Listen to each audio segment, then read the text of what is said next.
Yo, what's up, my good peeps? Please let me know if y'all can hear me. We're going to get this thing started right fast, all right?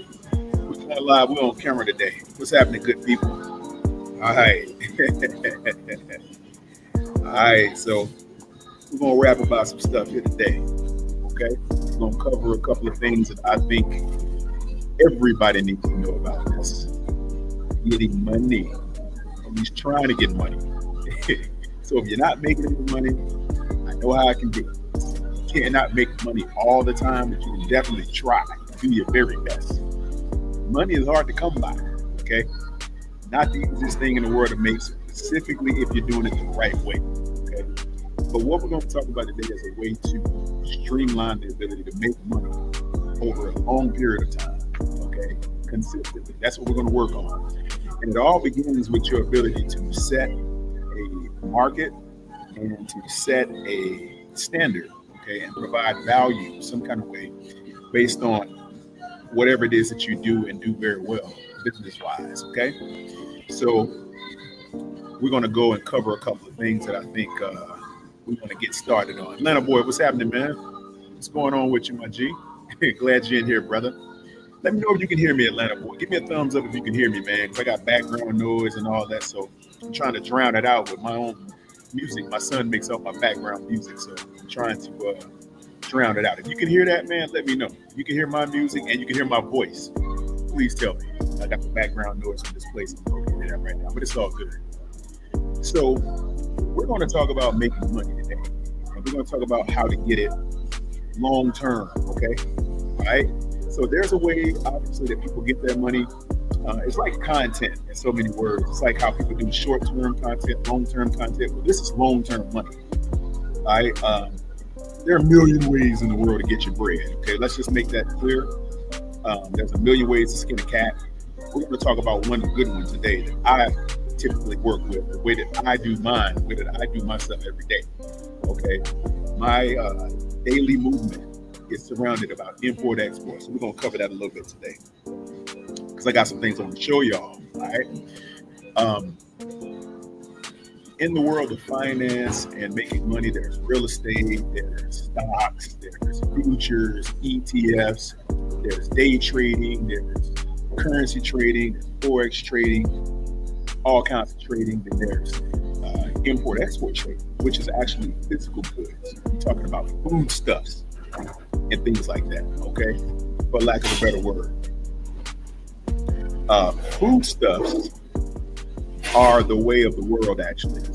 Technically, nothing in this world gets done unless food is getting shipped from one country to another. Or if you think of it in more intrinsic terms, every country around the world doesn't produce everything. They try, but they just fall short, which is why trade exists between countries. You'll have countries that specialize in growing certain types of crops that other countries need because they don't grow them. So let's take, for instance, if you're talking about like tobacco and stuff like that. Well, a lot of countries can grow tobacco, but it's not going to be as good. So you're going to find countries in the southern hemisphere better at growing those types of crops versus in the Middle East. They don't grow tobacco in the Middle East. It's as much sand. They don't grow tobacco in Iraq. Okay? But they will grow it in Colombia. They will grow it in Venezuela. They will grow it in Chile. They will grow it in the United States in certain parts. So the same holds true when we talk about food stuff. I'm going to mention that. Like in my world, I specialize in pretty much 4 or 5 different types of products. One being poultry or chicken. 2 will be beef. 3 is sugar. Sugar I would substitute for beef. Actually, I'll probably make sugar number 1. Let me just start that over. Sugar is number 1. All right. What country on the planet can you go to and purchase anything that doesn't have sugar in it? I'll wait. Give me one product somewhere around the world that produces a food product that doesn't have sugar in it. Doesn't matter which country you go to, there's going to be sugar involved in some type of manufacturing process. So sugar is going to be one of the main staples. Chicken is pretty much everywhere on the planet. It's pretty much every delicacy that's produced for menu items. Restaurants all over the place, grocery stores. Chicken is everywhere, and it's in pretty much every main dish that you can find. It's on every menu in every restaurant in every place around the world. There's chicken everywhere, right? So, with that being the case, chicken and sugar are my two top commodities. Then there's beef. Okay, there's soybeans, which is huge also, and corn, white corn and yellow corn. Okay, different types of wheats and stuff like that, and then spices. That's kind of like down the line. Indian market loves spices. They tear that stuff up. They get spices to us all the time. But I'm going to focus on two because I'm currently involved in two different types of livestock products, poultry and beef. And then, well, actually, no, sugar and chicken are the main two for me right now. So I'm going to actually focus on sugar and chicken. So I'm going to show y'all something, okay? So we're going to talk about two different ways to corner this market and make money in import-export trade finance. We're going to talk about that right now. In my estimation, what I know how to do is corner the shipment and production market, the buying market, and the finance market. It's the trifecta. It's like a triangle. All right? And it covers pretty much everything in every type of trade finance, whether you buy a car, a vehicle, or let's say some country is importing and exporting cars, importing and exporting building materials, things of that nature. Okay, so it really doesn't matter. It's going to involve the process I'm about to lay out for y'all, show you guys on the screen how it works. Next, the reason I'm bringing this up is because I'm actually running my own operations in trade finance. So I'm always looking for investors. So if you are out there and you have substantial holdings, okay, I'm going to say anywhere north of about 25K. The more the merrier. You got 50K, let's talk. You got 100K, call me. You got 500K, let's close the deal today. $1 million, we ain't even talking about anything. We just going to sign, we're going to the bank, knock the deal out, get paid. So we're going to start at looking at the types of product first. And then we're going to talk about what that entails. Okay? What that actually involves to get to the product, to the process where you can actually import and export this stuff. Because I want to give you an understanding of what we're talking about so you're familiar. All right. So as we know, everything around the world involves some type of import or export of some kind of product, one way or the other. Inside, outside, up, down, left, right, doesn't matter. You're going to import and export something somewhere all the time. So let's focus on chicken. I bring up chicken because I remember seeing this graphic one time. And I don't want to make it seem like I'm picking on anybody when I bring up this graphic, but man, it's funny. I wish I had it. I don't have it. I don't have the graphic to show y'all, but if I did, it's funny. And it showed, it was like 7 different entities on this graph, right? It showed American Black people, white Americans, Asian Americans, Asians, Indian. Indian from the country India, not Native American Indians. Then it showed like Africans. And then it showed, so it said how people around the world consume chicken. That was the title. How people around the world consume chicken. And then at the bottom, it had every single one of those ethnic groups. And then it had a piece of chicken on each line to show how they eat it. And then it showed from, like, let's say for instance the white Americans how they eat chicken. It was just it's a half-eaten piece of chicken. Like they only eat like the inside, and then they leave meat still at the top and at the bottom. Then you go to the next one, and the further it went that way, the more that chicken was going, and the more it was showing the bone. It got all the way to the end where it showed the Africans. They ate half the bone with the chicken. I am laughing because when showed the black people how they eat chicken, they eat it all the way down to the bone, but they don't eat the bone. They just clean all the meat off. They leave the gristle and stuff on there. But the Africans ate half the bone and the gristle. It was crazy. The buffaloes ate like in the middle on it. It was crazy, kind of crazy. But I want to show y'all something. And y'all can see my screen. Okay, I'm gonna present something for y'all to look at. All right, let me see. I think y'all need to see this. Okay, so we're going to look at some of the products that I'm talking about that I gain access to, that I happen to import and export. A lot of my operations in the chicken happen domestically. A lot of my business partners buy and sell chicken to local restaurant chains or national restaurant chains like BW3s, KFC, any of these places that don't have their own poultry farm. They'll buy chicken from producers locally or globally, and then they will then begin the process of doing whatever they do with the product. They'll either put it on their menu for different types of chicken, fried chicken, baked chicken, whatever. But obviously the wings that they use for BW3s and Wingstop, Wing Zone, all the wing spots, they use wings, and we actually sell them. And in some places, actually buy the paws, the chicken feet, and we don't really eat that in America. Now, I don't see people eating that stuff. I mean, I've seen movies where people like licking on it. I ain't eating chicken feet, sorry. But I see entities around the world that do. They eat chicken feet and everything. I mean, it's crazy. They will fry those things up, man, and they'll eat them just like a drum leg or a wing or a thigh. They'll be crunching on it. Crazy. But I've seen people eat chicken like with the feet. But we sell it. Okay, we sell the chicken paws. All right, we do provide chicken paws to restaurants. So I don't discriminate. If you want it, I'll sell it to you. Okay, but I don't consume the chicken paws. We do provide it.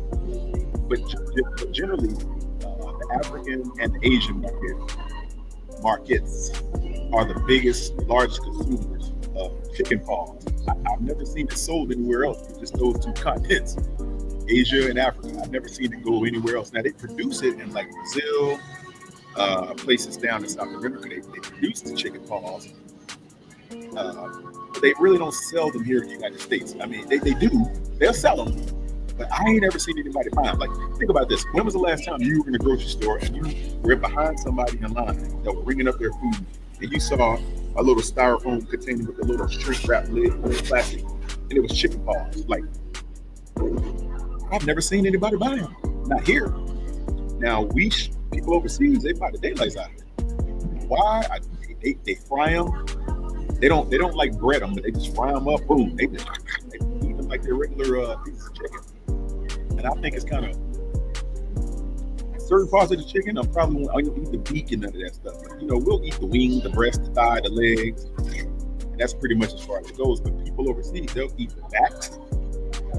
They'll eat I've never seen the heads or anything like that, but just the backs and the feet, or they call them paws. They eat that. So I'm going to show you what that looks like here in a second. So let me present this. So I'm going to give you some color as to what we do provide to different markets around the world and why they buy certain things around the world. Okay. So this is what they buy. Let me present this. Let me know if y'all can see my screen. All right. Okay, here we go. So this is what I'm talking about right here. Y'all can see that, right? Y'all see that? So these are chicken paws. Okay. This is produced in Brazil and some parts of China. But what happens is, see, this particular product, right? These are paws. These are the feet, chicken feet. Okay, they buy this stuff in crazy bulk overseas. You would not believe how many Chinese restaurants buy this stuff and cook it in their cuisine. That's chicken paws, right? This is how we box it up. Now, this is exactly how it comes out. Once we go to our producer or our production facility, you see right here, the country of origin is the United States, right there, right? So they will produce this stuff, but then we will export it. You see right here, it says establish your number in Asian writing. It's a type of Mandarin, okay? And this company will box it up for us, package it, and then they'll boom, put it on the thing, and they'll ship it out for us, okay, to our buyer. So this is kind of what it looks like when they're actually preparing it. Okay, so these are some of the paws right here. This is what it looks like when they're packaging it at the warehouse or the production facility, the plant. That's kind of what it looks like right there coming out, right? So you have an idea what that looks like. Now, this is in a bag. They're bagging it up, right? That's how they bag it. And again, they box it. So pretty much, that's the process of what they do. You can see as they do that,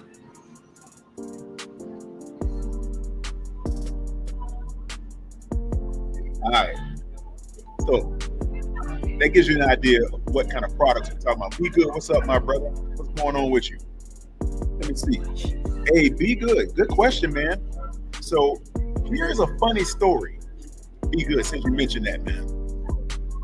I was working on a transaction about 3 weeks ago, about 2 weeks ago. And you saw that the chicken paws I just showed, right? You saw the pictures. That was raw, right? That chicken was frozen. And they had that bagged up and tagged up and boom, placed in a facility. But here's what's funny to your question, Be Good. We were trying to move that product to a group out of Asia that were buying it out of Hong Kong, actually. Now, here's the crazy part. It didn't make much sense to me, but now it does. Now that I'm thinking about it, it dawned on me.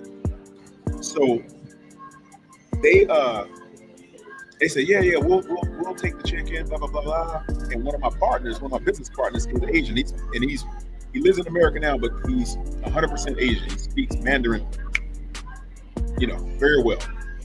So he's on the phone talking to them. We're on a conference call. He's talking to them. And they're like, yeah, we'll take the chicken, but there's going to be a tariff on it. And it's high. We're like, why? It's just coming straight out of the facility here in the States. And we're going to ship it to you. Like, what's the problem? We're going to arrange for the shipment. And then the manufacturer said, well, that's because it's raw and it's frozen. We're like, what's that mean?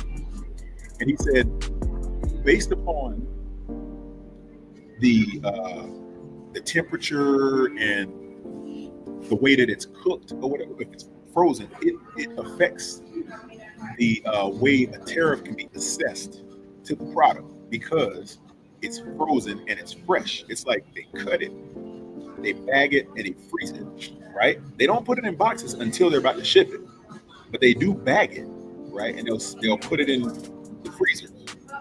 And then when somebody comes to buy it, then they'll take it out, they'll put those bags inside of a box, and they'll create the labels, and they'll put the label on there, and then that's that. But that right there affects the tariff because it's frozen and it's considered fresh or frozen fresh, and they just slap the label on there, boom. Now here's what we have to do to get around that. Like, there's a way to do it, from what I understand, that the manufacturer do it to less affect the tariff to some type of degree. They can kind of boil it and change the composition of the actual product from being fresh and frozen to they'll cook it for a little bit, then they'll freeze it, package it, box it, and then ship it. So that, to my understanding, reduces the tariff to some degree. It's small things with these tariffs, man, that get in your way if you don't have it always set up. Which is why we only like to sell stuff in the States when it's like that. But if it's sugar, okay, a lot of the times that stuff is going to be sold outside of the United States, because the only time that we do sugar in the States is if we have like a bakery chain or something like that that's bringing that wants to import it from Brazil. We'll line it up. I'm the finance director for a major supplier. Okay, so I do all the finance. And that, we haven't gotten to the finance portion. We're just talking about the product right now. But the tariffs can affect this stuff based on how it's going to go out. And it's all based upon the composition of the product and what the government requires it to look like before a tariff is assessed to a high degree or a lower degree. So if the tariff is assessed to a lower degree, it's going to be because the government says, no, it's pre-made, it's pre-cooked, or it's pre-this, or it's pre-that. And it's going to affect how they can assess a tariff to it. Okay, but if it's frozen and they put it in the thing like it's straight up, they're gonna slap you in the head with it, and that tariff can be 90%. Some crazy stuff. It's high, so everybody likes to go up running. Oh my God, the tariffs! And then they don't want to really do the transaction as quickly because they're all trying to do something about the tariff. The tariff is scaring everybody, and it cost me a lot of money. It cost me like 4 deals because when the tariff first hit, it kind of affected how I was able to get that business. I was hot, man. I was hot for about 2 weeks on that, man. Freaking tariff stuff, God. But we kind of got through it, and now we're back to structure. So the sugar looks pretty much just like the chicken, only it's in big, heavy, thick bags. It's like those thick straw bags, like a straw hat. Real tightly wound straw. It's real tight and thick. And they put the sugar in it and they bag it up in a 50 pound or 50 kg bags. And that'll go out in containers. So now, if you guys have seen any of those National Geographic movies or National Geographic shows where they're shipping vessels going out to sea, right? They'll load these vessels with those colorful big metal boxes. It'll be like blue and green and red and orange, yellow and all this stuff. And they'll pack these containers they'll stack them real high on little ships. Those big cruise liners, not a cruise liner, but a freight liners or whatever. And then they'll push them out to sea. Well, those are usually filled with some type of commodity, whether it be sugar or potatoes or chicken or seafood. We do seafood too. So it really depends on what they're shipping out. So we focus on the products, and we never do anything until we have it pre-bought. All right. So another entity in that country has already pre-bought that product before we even go through the motions of grabbing it, packaging it, and shipping it. We already sold it. Okay. We do all that on the ground over here before we move anything out. It's already pre-sold. It's already pre-packaged, pre-done, done. Okay. So that's the way that works. So now that you actually seen what some of that product is, I just used the chicken. I could have showed you corn. I could have showed you sugar. I could have showed you meat, seafood. It's pretty much the same ideology. The product really is going to make a difference in terms of what people are going to buy, just if they want that or not. That's it, right? So going on now, let me show you now. This is the part that I pretty much like. Okay, take a sip. All right, cool. So, to me, the most boring part of the business is the actual product, because you got to travel to these places in different parts of the world and see this stuff, so you can make sure you're not buying gold medal flour. You got to test the product and make sure it's good. Y'all dudes in the hood know what I'm talking about. You got to test the product and make sure it is what it's supposed to be, right? You don't want to start buying all this stuff and then you get to the warehouse and gold medal flour, like Willie D said. Thought it was a cave, but it was gold medal flour. So a lot of the times we have to actually go to some of these places and test this stuff, make sure it's valid, right? So when we go to the warehouse, that's how we get these pictures of the chicken. I just showed y'all. We snap pictures, and then we know what we got is good to go, right? We're not taking any losses. Everything we have is good. So, but to me, it's cool when you got to go to these places and check this stuff. But then after that, it's like, I get more into the finance, which is what my background is typically as a financial person. So I'm gonna show y'all something, if I may. So let's look at the different types of methodology of how the finance takes part in this, and how the banks get involved, and how anytime people who put money into this stuff, it's secure. To me, in my estimation, okay, in all the types of businesses I've worked in and done all over the last 25 years, okay, this one, hands down, in any capacity, I've real estate, cars, anything I've pretty much done a lot of it. This business is the most secure out of everything I've looked at. The most secure. Because when your bank gets involved, every bit of money that you ship out or you put in your bank locks. And your bank will not move until they satisfy. And I'm going to show you how that works in a minute. So when I say I'm looking to get investors and people who want to get in on this and start playing the quantum game, you're going to see why in a minute. You can show me anything, and I'll put my import-export brand up against anything anybody can show me. Trading, real estate, vehicles, insurance, it doesn't matter. Show me your business model, and I'm going to show you secure versus secure. Because all those models are going to have some type of inherent risk that you can't mask because it has nothing to do with you to a degree. There's nothing behind it. You can cash and get your money out within 48 hours. You buy real estate, something go wrong with it. How long is it going to take you to fix that and then sell that real estate? It could take you months. It could take you 2 days. It could take you 2 years. Same thing with cars. If you buy luxury cars, good luck trying to sell a Bentley. You know how hard it is to sell a Bentley? It's not easy. It's easier to sell a Chevy Corsica than it is to sell a Bentley. All right. So, and then there's no security in it.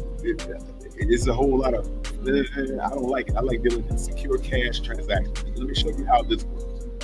So with the product that I just showed you, what will happen is we will be a seller. We're selling this product, and then we have a buyer, like I said, in Asia or Africa or wherever they are. They'll come to us and say, hey, we want to buy that. Cool. Okay, well, this is what we're going to require in order to ship you this product. We're going to need you to issue us a financial instrument from your bank. And it's got to be a top bank. It can't be the bank of Mugabe out of Cameroon. And you're going to have to deal with a reputable bank because we need to know that they're creditworthy. And they carry full bank responsibility behind anything they issue, which locks in our money and our investors' money. That's how we play. If you don't issue us a top bank, you ain't getting no product from us. We ain't playing that because we got to make sure that what we use and what we sell is insulated. So the movement of our product has to be insulated by a reputable bank. That's the buyer has gone to his bank and orchestrated a letter of credit. So we go with letter of credit. All right, that's what we choose. So if the guy wants to buy from us, we tell him, we need you to go to your bank and have your bank issue us a letter of credit. They'll say, okay, well, for how much? How much are you looking to buy? So let's say they want to buy $2 million worth of product. Okay. We'll tell them to go to their bank, $2 million. So they have to have $2 million on reserve at their bank to issue us a letter of credit. Now I'm going to this graphic. I'm going to share my screen and show y'all something. Okay. I'm going to show y'all an actual letter of credit that we received. And I'm going to show you first a diagram of what it looks like. So you'll understand how that works. Okay, so let me show you. Hold on a minute. Let me see. Okay.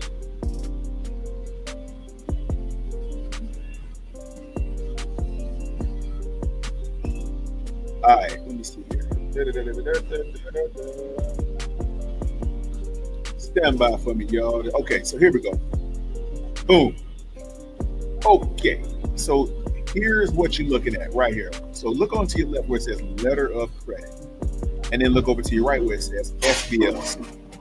SBLC means standby letter of credit. And then over here you have letter of credit. Now these are two different types of assets. Now your buyer who's buying the product from us, let's say our chicken, we're going to require him to issue one of the two of these. It's going to be based on what he's looking to do with us long term before we determine which of these two instruments we're going to allow him to issue us.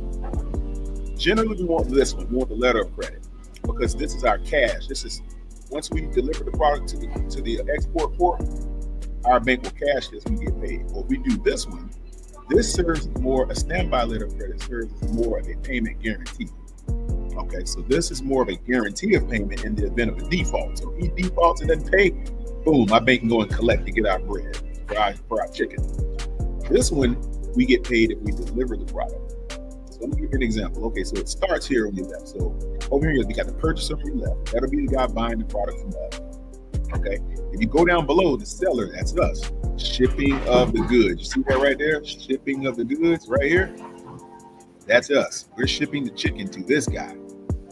And then what he's going to do, he's going to request to issue LC from his issuing bank. So he's going to go to a top bank. He's not going to go to Bank of Mugabe in Cameroon. He's going to go to HSBC Hong Kong, or HSBC or Nedbank, or he's going to go to Access Bank or Absa Bank if he's in Africa. All these banks in Africa, Absa Bank, Medbank, or any of those. He's going to go to either of these banks, and he's going to have a letter of credit. It's going to be a documentary letter of credit, and I'm going to tell you why. Well, you see right here, it says payment upon presentation of documents. So that means documentary letter of credit. That's what this is. It's a documentary process. I'm going to show why. He then has his bank to issue the letter of credit to my bank, which is the advising bank. Okay? What that means is my bank will be advising it to us to let us know that these guys have actually made a payment directive to us. So that tells us they're going to provide all to receive the documents and everything from this issuing bank. And this is the buyer's bank right here. And this is us, the receiving or advising bank. That's our bank.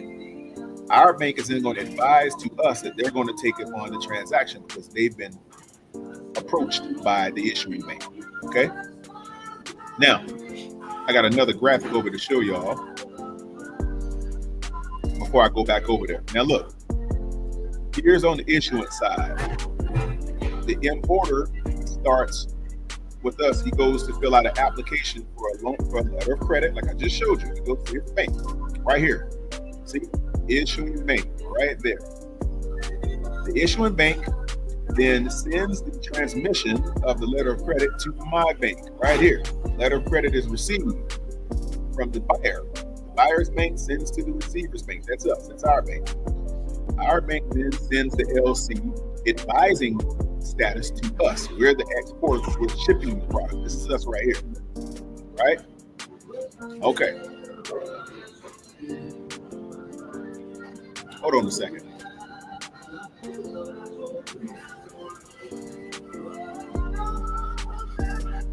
All right.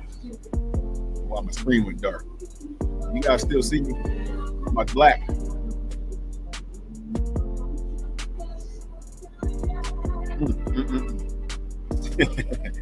Stand by, y'all. I don't know what's going on. The screen is like timing out on me. Come on, screen. What you doing? Stand by for me, y'all. Screen's going black in the color. What's going on? All right. Let me see something. Screen bright. Down like a mother. Okay, there we go. I don't know what that was all about. That was crazy. Okay, sorry about that, y'all. I couldn't see the screen. Something happened. Went black on me. All right, so let me go back to my presentation. Y'all still there? Okay, cool.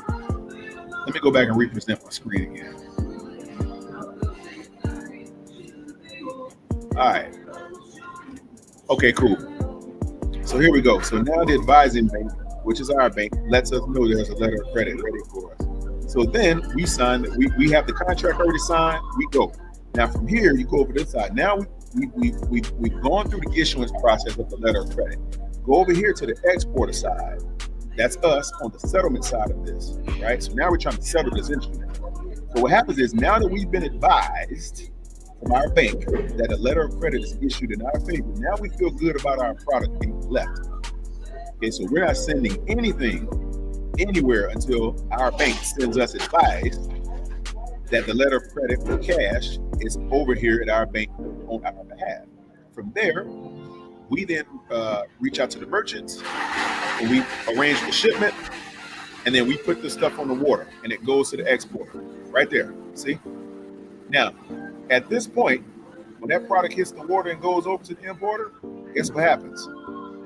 They then issue the advice. We issue the advice of the documents. It goes right here. The documents go back to their bank, right?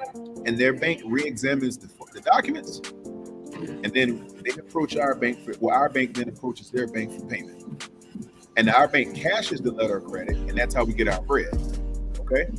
So as y'all can see, the ability for us to lose anything has been halted. And it's the same thing process for the SBLC, but only this process happens if we just want to hold this instrument at the end of the term and then just receive a payment up front. All right, what's happening, y'all? I'm glad y'all can see me.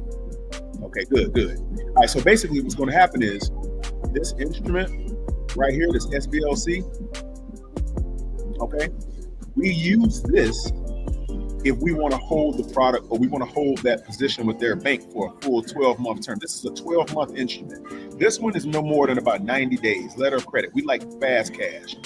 This one we hold, we're going to do a contract with them that'll last a year. This is a spot. So we're going to do a shipment every month or two. We'll use this option because we get our money and they go away. They come back if they want more, we sell it, they go away. Over here, when we're using the SBLC, okay, that's a long-term instrument, standby. So I would call it a standby letter of credit, and it lasts for a year. So the only way we can collect on this instrument is if they default to pay us. See it right here? Payment upon default by purchaser. Then we can collect our money on this instrument. But that takes too long. We'd rather use this. I had a client to pull that on us a month and a half or so ago. I was pissed because they tried to issue this, and they told our buyer that they were giving him this. But they gave him one of these, and we weren't able to cash anything. We're like, nah, man, we need this one. But they gave us this one. We weren't feeling that. All right? So basically what ends up happening is we're secured by the bank on both sides. With either of these instruments, we secure, our money is locked. So what we're going to do, okay? So here we go. Once our bank goes and collects, our money is locked. All I got to do is pay my supplier if I have any outstanding balance with the supplier, and I just need to go pay them, and then we're out, and we got our money. Okay? So that is the main thing about how we do it, how it works. Okay? Once our buyer issues either one of those instruments, we're going to be able to collect on the payment of that one way or the other. Okay? We prefer the letter of credit because we can collect within the moment that we deliver that product to the export ports, the port of exit. Our bank will then go and collect our money. Our bank will collect our money from their bank. See what I'm saying? We don't have to go and knock on any doors. Hey, man, you got my money? We ain't got to go and debo anybody. We ain't got to show up at your house with baseball bats and chains and rifles and none of that stuff. We ain't got to do any of that. We don't got to show up at your place of residence, your place of business. We ain't got to go searching for you and looking for you all over the planet. We know exactly where to get our money from, and it's through the bank. The bank on their side has already locked in the payment. So all we have to do is prove to our bank that we ship the product to the export port, and our bank will go to their bank and collect the money.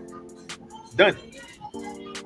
You can't get a more secure operation than that anywhere in the world. Because guess what? Anytime you're doing business with a lot of people, the first thing people always worried about is risk. Oh, I'm gonna lose my money. Can I lose my money? Can I lose my money? Oh, I might lose all my money. I might lose my money. Well, then they start worrying about that type of thing. They start worrying about losing their capital and their investment. So that makes them apprehensive about wanting to do a deal with you in the first place because they think they're gonna lose their money.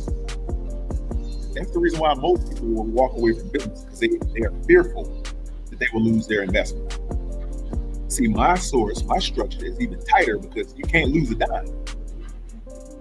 Let's say I have an investor that wants to put up 100 grand and we're going to pay you 10% and you can't get a better return than that either. We do about 10% returns to all of our investors. So 100 grand in, you make 10%. And we'll raise it incrementally based on how much you put in. I'll give you 10% if you put a 50K. I don't give a crap because I'm going to make my bread. It's going to work wonderfully both ways for us. Everybody's going to benefit. But 10% every time we do a deal, we do 10 deals a year, you make 100%. So if you put up 100 grand, you do 10 deals with us, you make $100,000. You double your money. Where else can you do that in the course of a year with 100% security? I'll wait.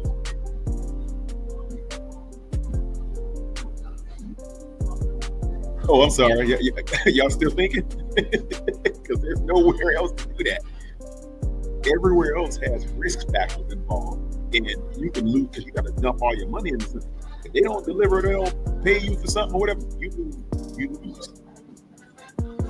With what we do, we lock in the money with their bank. We force their bank to put the money on the table and lock it in. So if a person comes to us and says, "Hey, I want to buy chicken. I want to buy chicken from y'all." All right, cool. But we need to know you got that bread first, my brother. How are we going to know they got the bread? You're going to need to go to your bank. You're going to need to tell your bank, "Hey, out of our account, we sitting on $2 million. We need to pull that." Now, let me show y'all what a letter of credit looks like, an actual letter of credit. I know y'all want to see this. So I want to get to that bread. All right. A lot of y'all probably wonder, but I'm going to show you. Give you a peek behind the curtain. All right. Of how it really looks. I just explained to y'all the process. I explained to you the background. I explained to you the product. You saw the product. You saw the process with the bank and how that works. Now I'm going to show you an actual letter of credit that the bank received from one of my clients to us. I'll show you. Watch this. Presentation on my screen one more time for my good people. Bear with me. Let's see. Oh man, I can't even share it. It won't let me share that screen. Hold on a second. Let's see. Oh, here we go. Yeah, I can. Boom. All right, y'all. Y'all see this? Okay. Now I'm gonna show y'all something. You see up here where it says FIN 760? Okay. FIN means financial.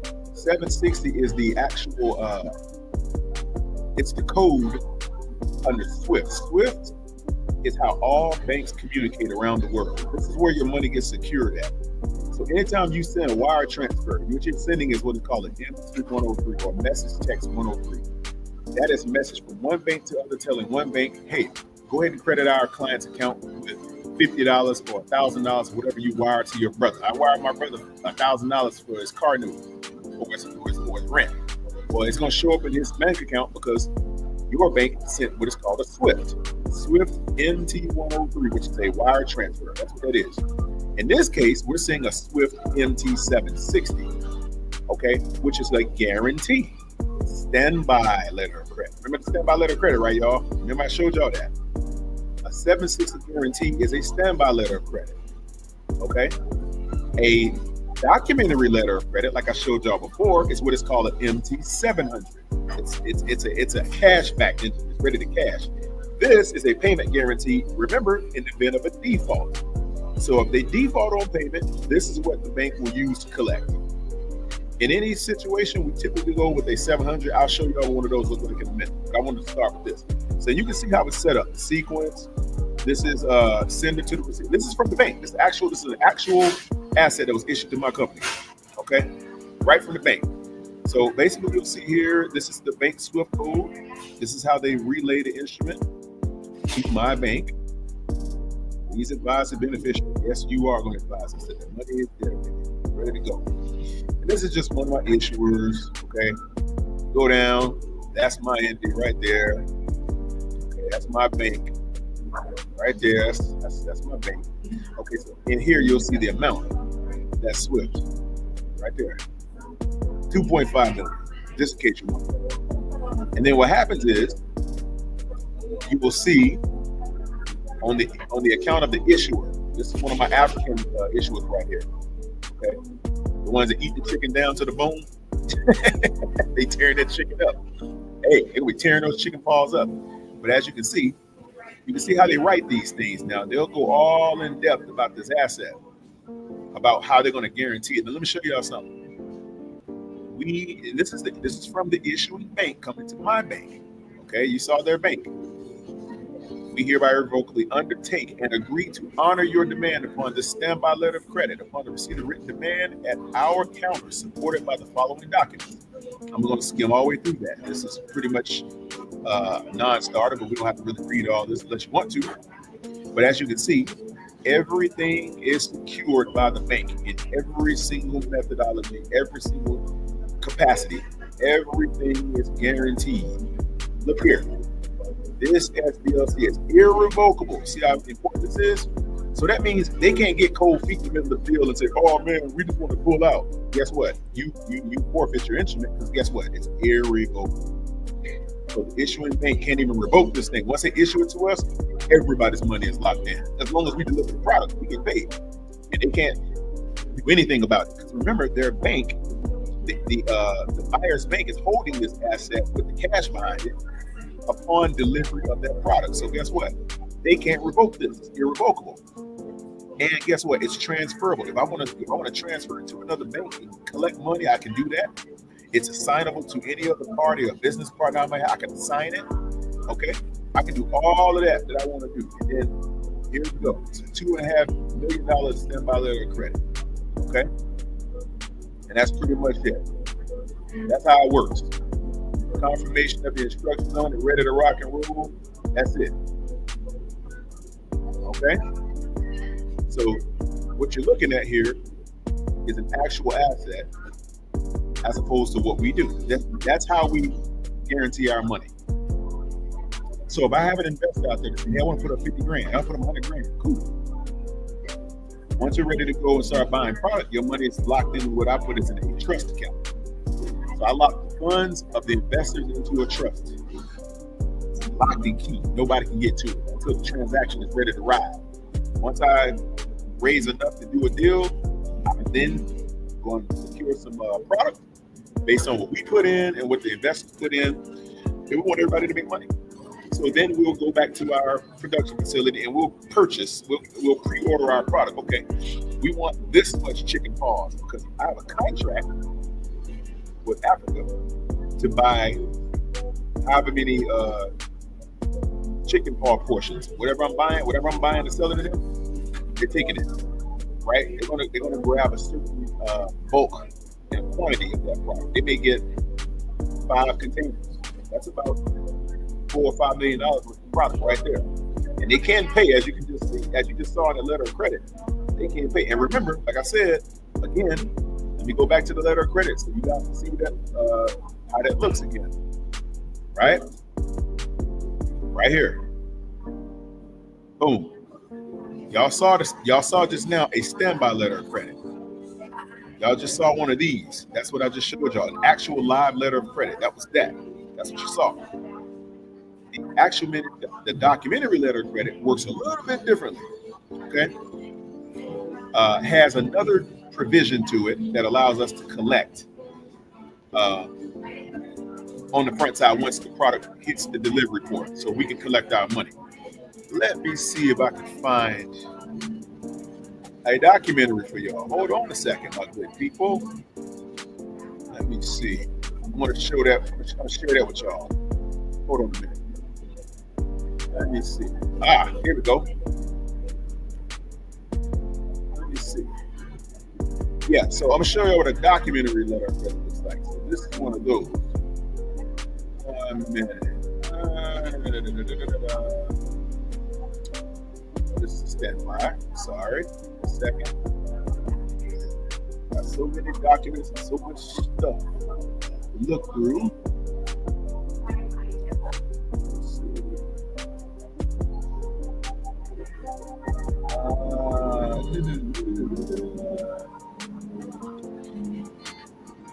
Okay. Here we go.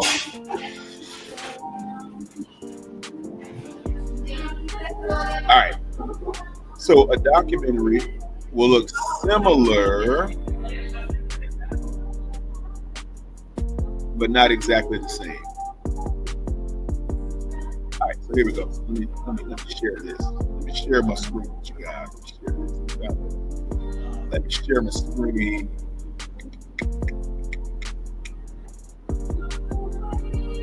Share my screen with y'all. Again, here we go. Okay, so here's this is a documentary. Okay, this actually allows us to collect our bread on the pier. This is $5 million. Different kind of system, different kind of structure. Same crap, different toilet. we're going to collect on the pier. See the beneficiary's term of breach non-compliance, the party returns underlying SPA, purchase invoice, purchase order, contract there. Gotcha. So this is pretty much the structure that we got going on. That's how this works. So we're going to be secure with either product, either way. Gives y'all an idea of what we got going on. Let's see. Tyler says, turn the music up louder. I can still hear you. You want me to turn the music up so you can hear me or you can't hear me?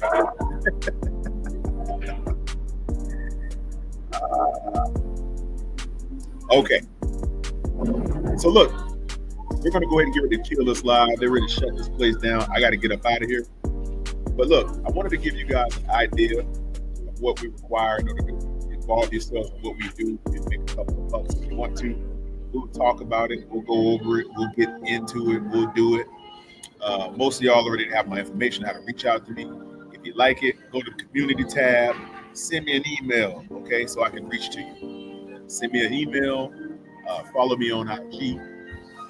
Follow me on LinkedIn, as a matter of fact.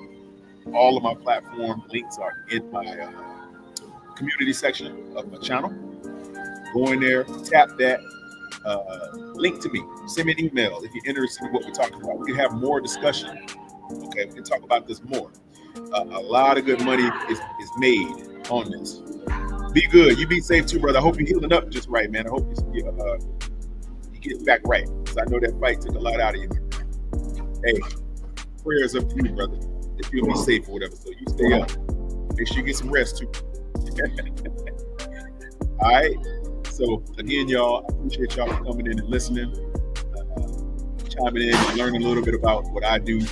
Import, export, trade finance is the way. I'm gonna do a lot more lives, covering different other things that I do. But this was important. If you didn't see this live, I advise you guys to go back and watch it. Okay, because I was very, very informative in this thing. I could have got way deeper, but I don't have the time. Time has ran out for me. But I gave you a little dressing, a little window dressing to kind of sprinkle a little bit upon it, so you can kind of see what I'm talking about, and you get a little bit more color behind what we're talking about. All right. So again, hit my community tab, like, share, subscribe to the content. Share this live with everybody that you know that you think might have the bread. And guess what? Even if you don't have the bread, if you don't have it, and you know somebody that has it, bring them to me. They can deal with me. I will cut you a referral fee, a very nice referral fee. You'll make some good money. So I do pay my referrals very handsomely.